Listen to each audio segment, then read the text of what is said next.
우리가 그 용서의 말씀을 읽을 때 가끔 제가 읽는 말씀입니다만 그 이사야 55장 8절에 보면 하나님께서 그렇게 말씀하시죠. 내 생각은 너희의 생각과 다르다. 내 길은 너희의 길과 다르다. 그건 무슨 말씀이실 거냐 하면 내가 하는 방법을 너희들은 다 이해하지 못할 수 있다. 너희들이 다 이해하지 못한다는 것이 크게 이상할 게 없다. 이렇게 말씀하시는 거고, 더 나아가서 너희들이 이해하지 못한다고 그것이 잘못된 것이 아니라는 것을 인정하는 것이 나를 믿는 거다. 이렇게 말씀하시는 겁니다. 우리가 지금 야곱 이야기를 읽어가고 있는데 이제 야곱 이야기에는 당연히 에서 이야기도 같이 들어와 있지요. 이 야곱과 에서의 이야기는 성경에 보면 많은 부분이 그렇긴 합니다만 정말 좀 이해하기 힘든, 우리의 지혜로는 다 이해하기 힘든 하나님의 어떤 방법들이 나타나 있습니다. 근데 사실 우리가 이해한다라는 말 자체가 얼마나 빈약한 말인가 하는 것을 먼저 우리가 알아야 합니다. 우리가 뭔가를 이해한다라고 하는 것의 대부분은 그냥 우리가 사는 요 사회, 요 시대에만 국한되는 것들이 얼마나 많은지 몰라요. 한 100년으로만 뒤로 가도 지금 우리는 이해하는 것을 그들은 이해할 수 없고, 그때는 이해하던 것을 지금의 우리는 그 상황을 이해하지 못하는 것들도 너무나 많고, 또 지금 같은 시대라 할지라도 조금 지역만 달라져도 저 멀리 외국 오지 이런 거 아니어도 여기서 저쪽 전라도 경상도 어디만 가서 봐도 여기선 이해되는 게 저기서는 이해되지 않고 이런 것들도 얼마나 많은지 몰라요. 그러니까 사실 우리가 내가 이해되느냐 이해되지 않느냐를 가지고 무언가의 기준을 삼는다는 건 참 어리석은 일일 수도 있지요. 근데 그럼에도 불구하고 이 야곱과 에서 이야기를 이렇게 읽다 보면 여러분들은 누구가 더 괜찮은 사람으로 보입니까? 정말 잘 살펴보면요, 그냥 우리가 정말 인간적으로 이렇게 살펴보면 에서가 훨씬 야곱보다 인간적인 매력을 가진 사람입니다. 에서는 굉장히 외향적이고 활발한 사람이었어요. 들로 산으로 뛰어다니면서 많은 사람들을 만나고 이랬던 사람입니다. 그는 실제로 그 시대로 말하면 아주 능력도 갖췄던 사람이었죠. 성경은 그가 아주 익숙한 사냥꾼이었다라고 말합니다. 그 시대의 사냥을 아주 익숙하게, 그 익숙하다는 뜻은 남들과 비교했을 때 훨씬 뛰어난 이런 뜻이거든요. 그렇다면 굉장한 능력이 있는 사람이고, 그는 리더십도 있었죠. 나중에 야곱을 맞으러 올 때 보면 400명의 군사를, 사병이거든요. 물론 그가 돈이 있어서 그런 것도 있었겠지만 그렇게 사람들을 모으고 그들을 이끌고 그리고 자기가 자기 뜻대로 인도해가고 이런 능력이 있었던 사람이었었거든요. 그뿐만 아니라 에서는요, 여러분 아세요? 에서 이야기가 등장하면서부터 끝날 때까지, 오늘 이 자리에서 이제 에서 이야기가 이제 더 이상 나오지 않습니다만, 에서는요 한 번도 거짓말을 한 적이 없어요. 이삭, 리브가, 야곱 다들 나름대로 자기 욕심에 따라서 이렇게 저렇게 술수들을 부리거든요. 근데 이 에서는 한 번도 거짓이 없었어요. 아주 정직했던 사람입니다. 그뿐만 아니라 뒤끝이 없는 사람이었죠. 아주 쿨하죠. 열받았을 때 내가 정말 죽여버릴 거야 그랬지만 나중에 괜찮아 그리고 화해하고, 그뿐만 아닙니다. 그는 또 욕심이 없었습니다. 그가 만약에 욕심으로 가득 찬 사람이었다면 나중에 야곱이 많은 것 갖고 와갖고 형 가지시오 그랬을 때 그것만 가질 뿐만 아니라 너 이놈 보니까 더 많은데 좀 이만큼 더 내놔야지 내가 용서할 거야 이랬을 수도 있거든요. 근데 그가 진심으로 괜찮다고 안 받겠다고 합니다.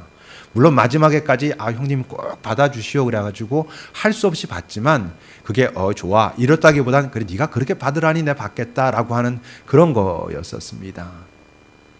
그뿐만 아니라 에서는요 여성들에게도 인기가 굉장히 좋았습니다. 그래서 많은 여성들을 아내로 삼지요. 누가 이렇게 중매 쓰고 그 야곱처럼 가가지고 7년 동안 일해가지고 겨우겨우 얻은 게 아니고 왔다 갔다 하면서 여인들을 이렇게 얻습니다. 그것을 하나님께서 기뻐하셨느냐 기뻐하지 않았느냐는 일단 둘째 치고라도, 그뿐만이 아니라 에서는요 부자였죠. 아버지에게 받은 것도 있었지만 성경을 잘 살펴보면 그가 여러 가지 모습으로 노력하고 애써가지고 그의 가족도 풍성했고 소유도 굉장히 풍성했습니다. 오늘 본문 6절을 여러분 보시면 에서가 자기 아내들과 자기 자녀들과 자기 집의 모든 사람과 자기 가축과 자기의 모든 짐승과 자기가 가나안 땅에서 모은 모든 재물을 이끌고 이제 그 야곱을 떠나갔다 그래요. 너무나 그가 많아서 자기 동생이랑 같이 거할 수가 없어서 내가 갈게 그리고 떠났다는 거예요. 그러니까 많은 것을 갖추고 있었던 사람이었습니다. 사실 인간적으로 보면 별로 흠잡을 게 없었던 사람이었습니다. 그에 반해서 야곱은 어떻습니까? 정말 이렇게 읽어보면요, 인간적인 시각으로 보면 별로 가까이 하고 싶지 않은 사람이죠. 어려서부터 마마보이로 자라가지고 그 다음에 모든 그 거짓과 술수, 계략, 자기가 원하는 것은 그야말로 무슨 수를 써서라도 그 가지려고 하고요. 그럴 뿐만 아니라 아주 지독한 자기의, 그냥 보통 우리가 이기심이 있다 이런 정도가 아닌, 정말 자기의 어떤 것을 위해서라면 자기 가족들까지도 다 이렇게 사용할 수 있는, 자기 딸이 그렇게 험한 꼴을 당했을 때도 그가 참았던 이유는 참자 이게 아니고 괜히 어설프게 공격했다가 나 죽을까 봐 자기 딸 그렇게 된 거에 대한 한마디 위로나 이런 장면들도 나오지 않아요. 아주 지독한 자기 애가 있었던 사람이죠.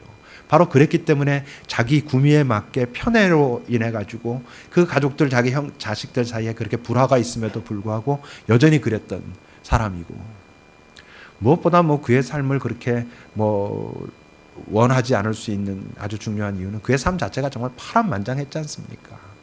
20년 동안 삼촌 집에 가가지고 거의 노예로 살았던 거거든요. 20년 내내. 그리고 돌아오는 길에 자기 딸 그렇게 험한 꼴 당하죠. 돌아오다가 가장 자기가 사랑하던 아내 라헬이 12번째 아들 베냐민 낳다가 죽습니다. 가장 먼저 죽게 되죠. 그뿐만 아니라 여러분 그 앞에 35장 22절을 보세요. 이스라엘이 그 땅에 거주할 때 르우벤이 누구예요? 자기 첫째 아들이에요. 첫째 아들 르우벤이 가서 아버지, 자기 자신입니다. 야곱의 첩 빌하와 동침함에 이스라엘이 그걸 들어요. 그러니까 자기의 그 첩을 자기 첫째 아들이 가서 이렇게 서로 간통하고 이런 장면을 이제 아는 거죠. 이땐 가만히 있습니다. 또 이스라엘이 어떻게 할 수가 없으니까, 자기가 아직 별로 그런 힘이 없으니까 나중에 죽기 전에 자기 자식들 다 축복할 때 이 사건을 이제 드디어 들이대면서 르우벤을 오히려 저주하고 막 이런 장면들이 또 있어요. 야곱이라고 하는 그 사람의 삶이 참 평탄치 않았습니다. 그렇게 끝납니까? 그러고 나선 바로 자기가 가장 사랑하는 자기 아들 요셉이 죽죠. 자기가 볼 땐 죽는 거예요. 나중에 보면 총리가 돼서 만나지만 17살 때 죽는 걸로 그가 알죠. 그래서 10년이 훨씬 넘도록 그 아들이 죽은 그 가슴의 아픔을 가지고 살고, 결국 나중엔 다시 애굽으로 가잖아요. 먹을 게 하나도 없어가지고 가나안 땅에 기근이 들어서. 그리고 야곱은 그 애굽 땅에서 죽습니다. 죽으면서 그 회한이 하도 크니까 요셉에게 부탁하죠. 나 여기다가 매장하지 말고 나중에 다시 저 가나안 땅으로 올라가게 되면 나 데리고 올라가서 거기다 묻어다오 그래요. 그러니까 그 야곱의 삶이라는 것이 참 평탄치 않고 그의 그 인간성도 그다지 본받을 게 그다지 없고 그렇습니다. 근데 하나님은 에서가 아니라 야곱을 선택하셨죠. 나중에 에서가 보면 좀 억울하고 섭섭했을지도 몰라요. 하나님, 나랑 정말 이 야곱이랑 비교해 보면 제가 다 잘했다고 말할 수는 없지만 얘보단 그래도 나를 선택하시는 게 그게 합리적이고 사람들에게 말할 때도 이렇게 살아라고 그래야 되는 거 아닐까요? 라고 어쩌면 에서가 항의를 했을지도 모릅니다. 하나 생각해 봐야 될 건, 그렇다면 애초에 하나님이 딱 계획표를 미리 가지고 있어가지고 그 계획표에 에서는 무조건 버린다, 야곱은 무조건 선택한다, 이렇게 돼 있었던 걸까?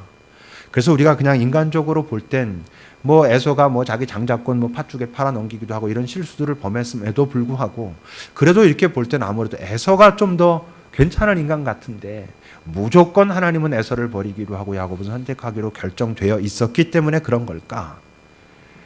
이제 그게 이제 소위 말하는 이제 극단적인 예정론이죠. 이미 하나님은 그게 정하셨고 그분이 선한 분이기 때문에 그렇게 하신다고 하면 그렇게 하는 것 그 자체가 옳고 우리는 뭐라고 말할 수 없다라는 게 극단적인 예정론인데, 이제 극단적인 예정론에 빠지게 되면 문제는 뭐냐 하면 에서는 아무 잘못이 없는 거죠. 하나님이 그렇게 결정한 대로 그렇게 했던 거니까. 우리가 뭐 지난번 연극도 했지만 가론 유다 잘못이 없는 거죠. 여러분, 그것이 막장 드라마라 할지라도 뭐 시청률 40% 50% 올라가는 그 막장 드라마 또는 아주 감동이 있는 드라마에는 대부분 악역이 등장합니다.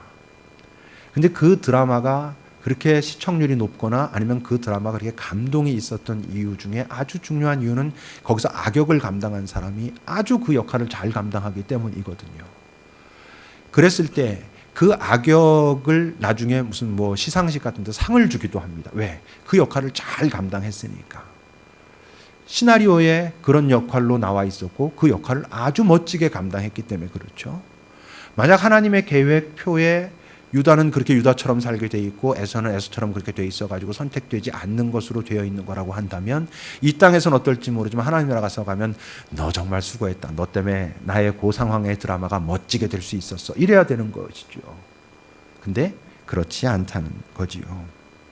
성경은 결과론적인 책입니다. 결과론적인 책이라는 것은 무슨 이야기냐면 성경에 어떤 이야기가 기록되어 있다는 것은 그 상황에서 그 상황을 마치 기자가 하듯이 이렇게 기록한 게 아니고 그 상황이 쭉 지나고 난 후에 그 상황과 그 상황으로 야기된 모든 결과를 다 깨달아 알게 된, 물론 성령의 인도하심에 의해서 알게 된 사람이 기록한 거예요.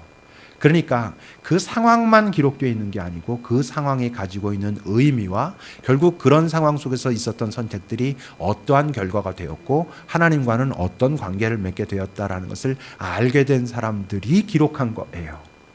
뭐 대표적으로 복음서를 말하면, 그래서 복음서에는 어떤 기록들이 있냐면 그때 예수님께서 이렇게 이런 일을 행하셨고 이렇게 말씀하셨는데 그때는 제자들이 아무도 알아듣지 못했더라, 이런 기록들이 있지요. 왜 그렇겠어요? 나중에 부활의 예수를 만나고 성령의 체험을 한 자들이 그 상황과 사건들이 그때는 자기네들이 다 이해하지 못했었는데 다 깨닫고 나서 그것을 기록했기 때문에 그렇게 기록되어 있는 것입니다. 무슨 얘기냐 하면 지금 성경에서 에서가 어떤 결정을 하고 그 결정이 매우 인간적이었고 자기의 욕심을 따라 자기의 생각만 가지고 했던 결정이고, 그리고 그런 상황이 기록될 때마다 하나님은 그 이 에서를 선택하지 않았다라는 얘기들이 쭉 기록되어 있다면 뭘 얘기하고 있는 거냐 하면 에서의 이런 선택들이 쌓여서 결국 하나님은 에서를 선택하실 수 없었다라고 하는 이야기를 지금 말하고 있는 거예요. 이를테면 사울 왕이 있고 다윗 왕이 있어요. 사울의 이야기는 처음 나올 때부터 사울은 하나님께 이래서 선택되지 못했다는 얘기들로 쭉 기록되어 있어요. 그건 이미 선택하지 않기로 작정했었기 때문에 그랬다는 게 아니고 사울의 삶의 결론의 부분에 가서 돌이켰을 때 그 사울의 선택들이 결국 하나님께 선택받지 못할, 택함받지 못할 선택들을 해왔다는 이야기를 해석한 사람이 지금 기록해 놓은 거란 말이죠. 다윗도 실수했죠. 그럼에도 불구하고 다윗의 이야기를 쭉 기록한 것은 다윗도 그런 실수했지만 그는 그 실수 앞에서 하나님과 어떤 관계를 맺었고 그래서 결국 하나님은 그를 놓치지 않고 그를 사용해서 어떤 일을 이루셨다라고 말하고 있는 거지요. 바로 그렇기 때문에 성경은 단순히 그 사건을 기록해 놓는 책으로 있는 게 아니고 왜 이 성경을 기록했겠어요? 우리한테 하시는 거예요. 그러니까 너희들은 기억하라는 거예요. 에서는 이때 이런 상황에서 이런 선택을 했고 이렇게 됐고, 근데 이런 선택이 하나님께서 기뻐하시지 않는 선택이었고 이런 선택들이 이렇게 반복되었고 결국 에서는 하나님께 택함받지 못한 자로 이렇게 남게 됐다라고 우리에게 말씀하시는 거고, 그러니까 우리에게 뭘 말씀하시는 거겠어요? 너희들에게 내가 주고 있는 이 말씀을 잘 깨달아라. 그리고 너의 삶에서 바르게 적용하고 바르게 선택하는 그런 인생이 돼야 된다라고 우리에게 말씀하시는 거지요. 그래서 여러분 마태복음 22장 14절을 보면 이런 기록이 있지요. 마태복음 22장 14절입니다.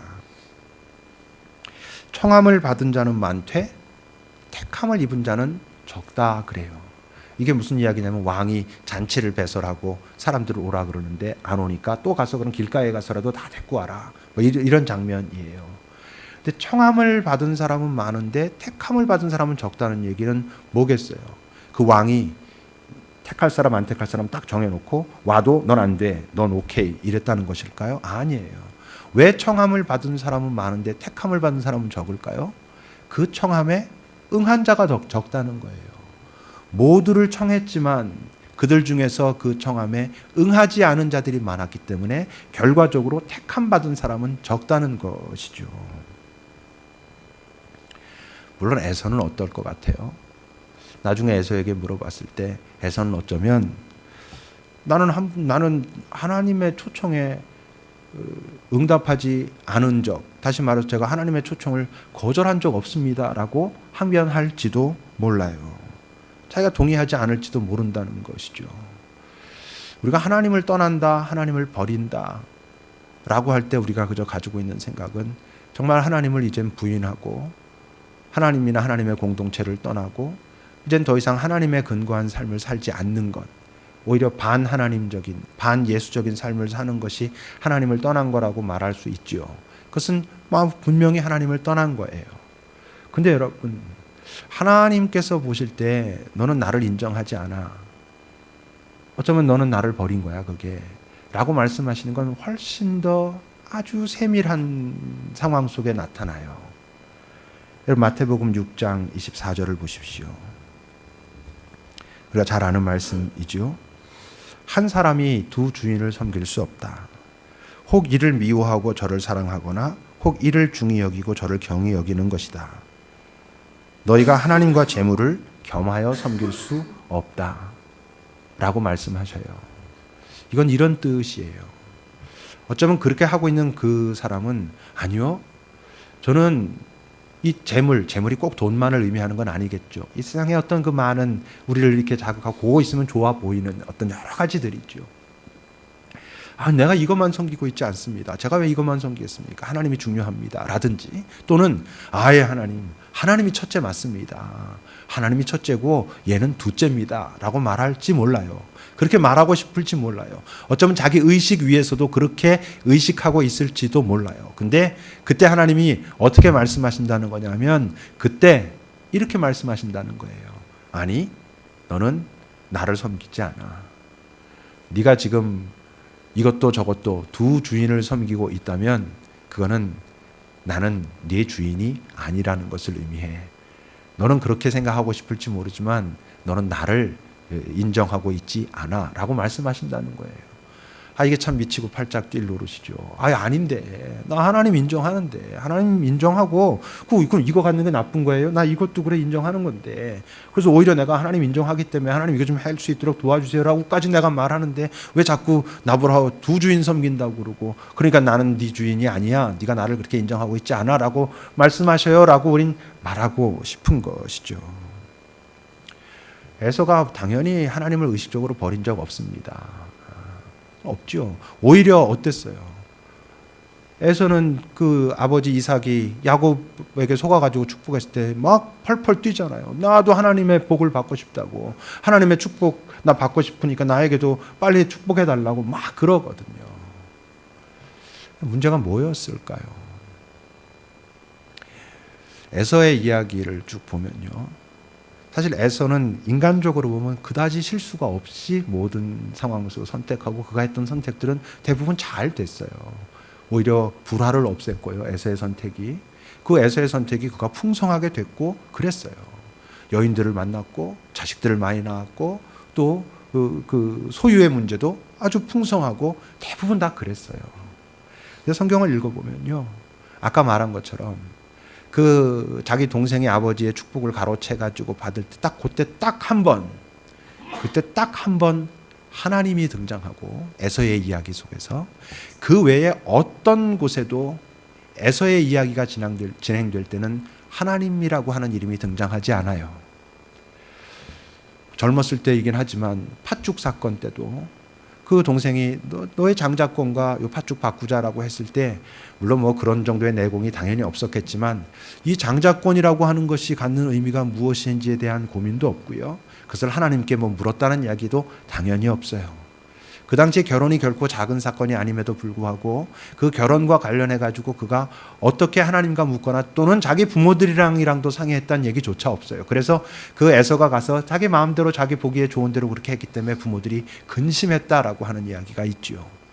오늘 6절에도 보면은 자기 동생 야곱을 떠나갔다 그랬어요. 그 땅이 자기 할아버지 아브라함과 또 이삭과 그 모든 사람들이 같이 살아오던 그 땅이에요. 선택받은 땅이에요. 그 땅을 자기 나름대로는 어떻게 한 거예요? 이때 동생도 많은 것들을 가졌고 나도 많은 것을 가졌고 이렇게 같이 있으려니까 불편하고 에이 내가 갈게 이렇게 한 거예요. 자기 나름대로 선한 의도로 그렇게 한 거예요.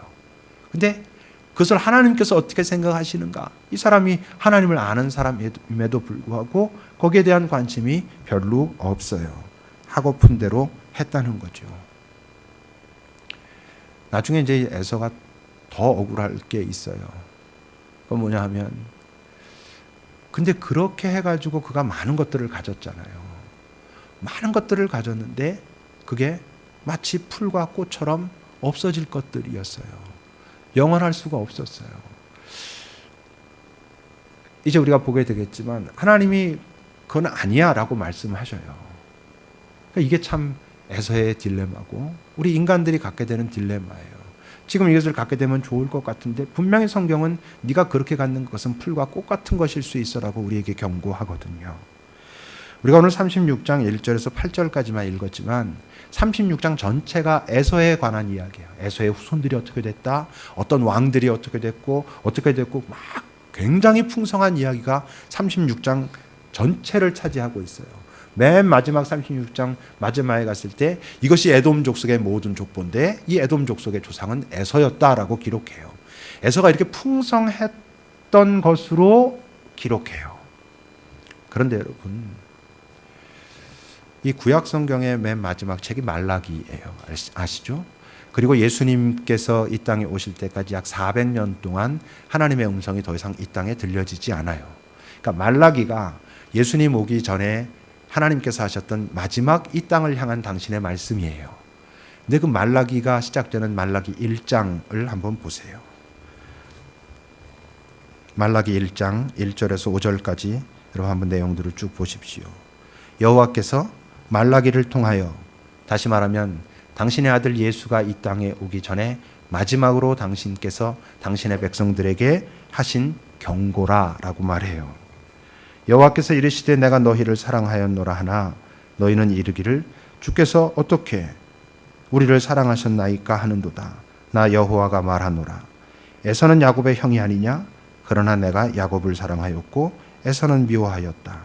그의 산들을 황폐하게 하였고 그의 산업을 광야의 이리들에게 넘겼다. 에돔은 말하기를 우리가 무너뜨림을 당하였지만 황폐된 곳을 다시 쌓자 하거니와 나 만군의 여호와는 이르노라. 그들은 싸울지라도 나는 헐겠다. 사람들이 그들을 일컬어 악한 지역이라 할 것이요 여호와의 영원한 진노를 받은 백성이라 할 것이며 너희는 눈으로 보고 이르기를 여호와께서는 이스라엘 지역 밖에서도 크시구나 라고 할 것이다 라고 말씀하세요. 이게 만약에 하나님이 애초부터 에서가 이 땅에 나오기도 전부터 계획표에 에서는 무조건 망가뜨려야 함. 그래서 그들이 살고 있어도 뭐 어떻게든 망가뜨리고 다시 재건해도 또 망가뜨리고 그러면 이 하나님은 폭군이지요. 성경에 지금 이렇게 기록되어 있지만 이것은 어떤 의미예요?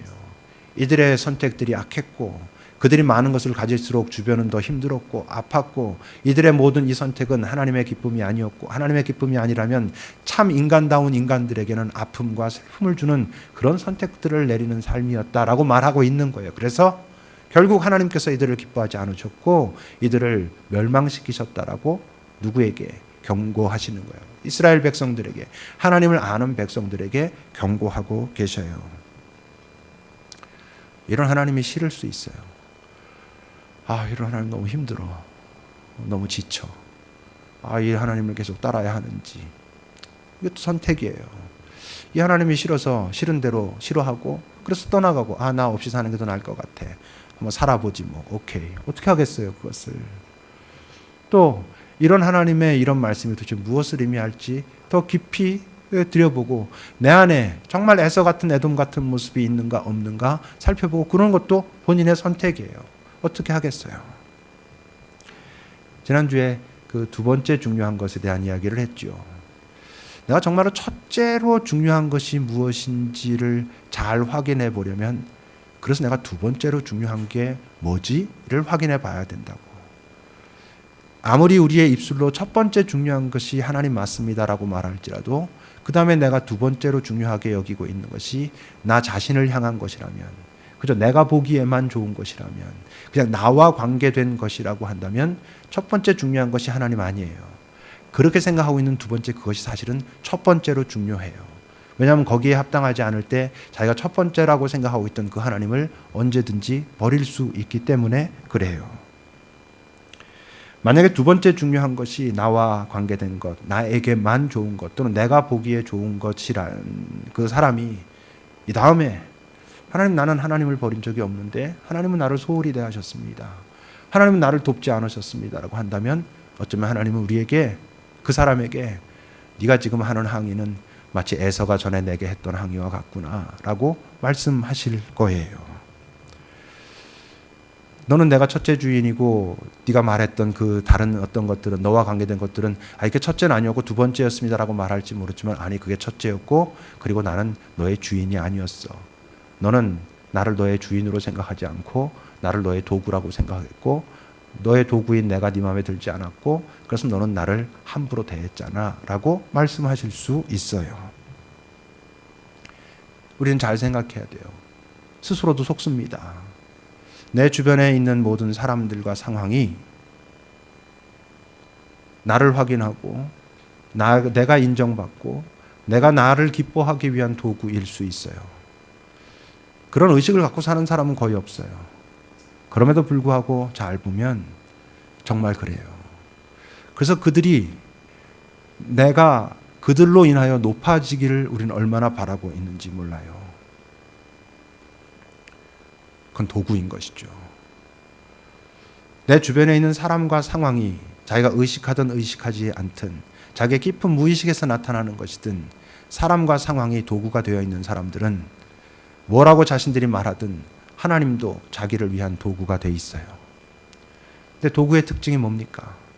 이것이 나를 위한 도구라 할 때 이것이 별로 나에게 도움이 안 되거나 또는 이것 때문에 내가 되게 불편하면 언제든지 버려요. 그래서 우리는 사람과 상황도 버릴 수 있어요. 공동체도 버릴 수 있고 하나님도 버릴 수 있어요. 왜냐하면 불필요해 보이거나 나를 자꾸 불편하게 하거든요. 이런 사람들 싫은데, 이런 공동체도 싫은데, 저 상황도 싫은데, 왜 하나님도 불편한데, 이럴 수 있어요. 선택의 문제인 거예요. 그 사람의 선택이 그가 무엇을 믿고 있는지를 드러냅니다. 그가 무엇을 믿고 있다고 말하는 것이 그가 무엇을 믿고 있는지를 드러내는 것이 아니고 그의 선택이 그가 무엇을 믿고 있는지를 드러냅니다.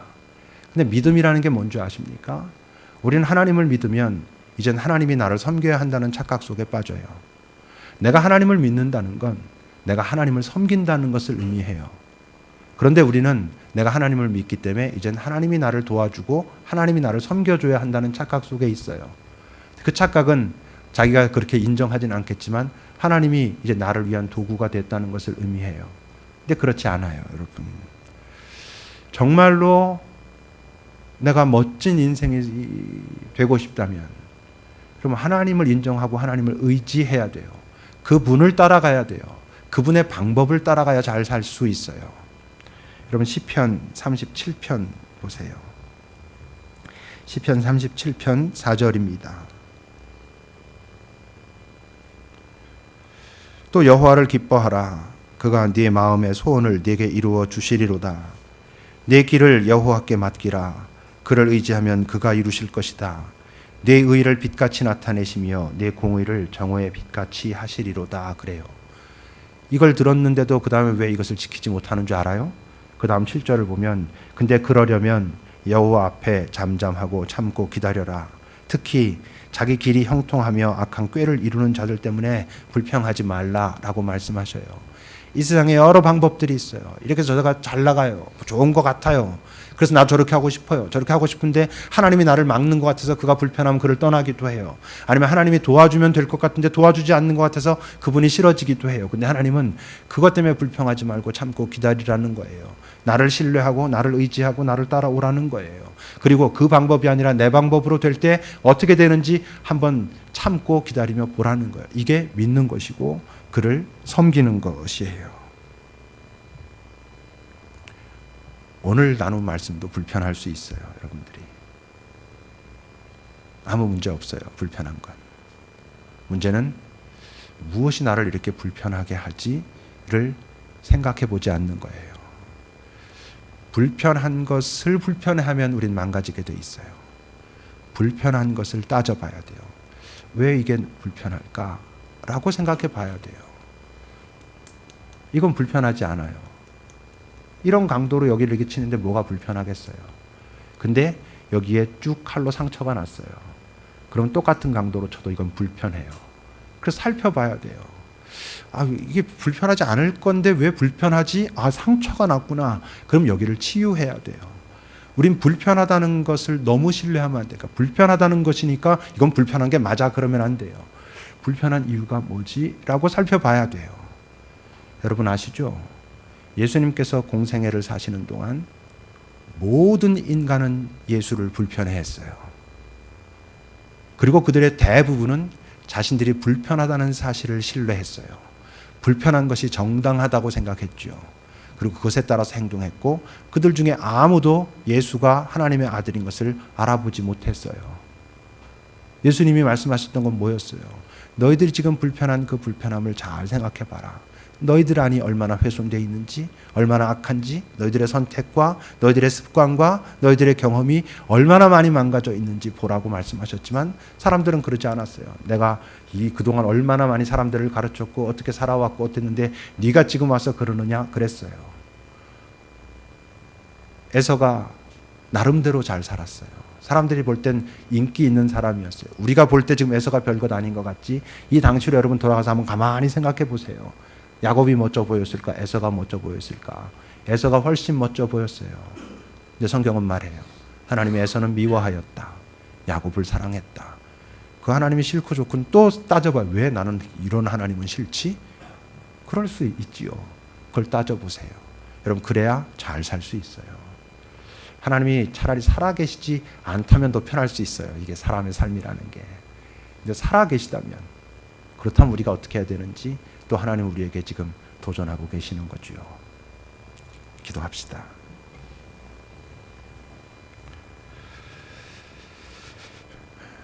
잠시 나의 이 땅에서의 삶의 그 선택의 자리들 나름대로 착하게 나름대로 사람들에게 피해 주지 않고 그렇게 살고 있다고 하는 그 선택은 하나님이 그래 맞아 라고 하시는 그런 선택들을 의식하고 있는지 아니면 내가 보기에 좋은 것들 그냥 그것을 따라가고 그것이 되지 않을 땐 나 자신을 또는 하나님을 원망하면서 살아가고 있지는 않은지 여러분 잠시 기도해 봅시다.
하나님, 정말 그 당시 그 사회 속에서 에서는 나름대로 많이 손해보면서도 참았고 먼저 화해했고 나름 열심히 살았고 사람들에게 인기도 있었고 많은 것들을 이루었고, 그런데도 하나님이 미워하신다니. 하나님, 지금 우리가 그 상황을 보면서 우리 안에 일어나는 느낌들을 다 잘 인정하되 무엇이 건드려지고 있는지 잘 살펴볼 수 있도록, 어쩌면 우리가 에서처럼 되기를 원하기 때문에 그 에서를 싫어했던 하나님이 불편한 것인지도 모른다는 것을,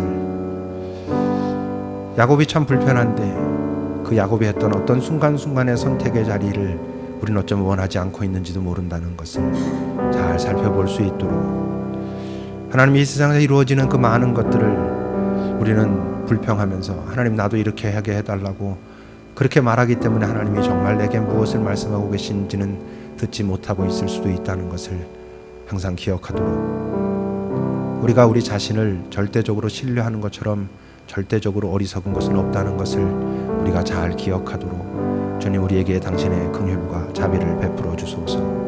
예수님의 이름으로 기도합니다.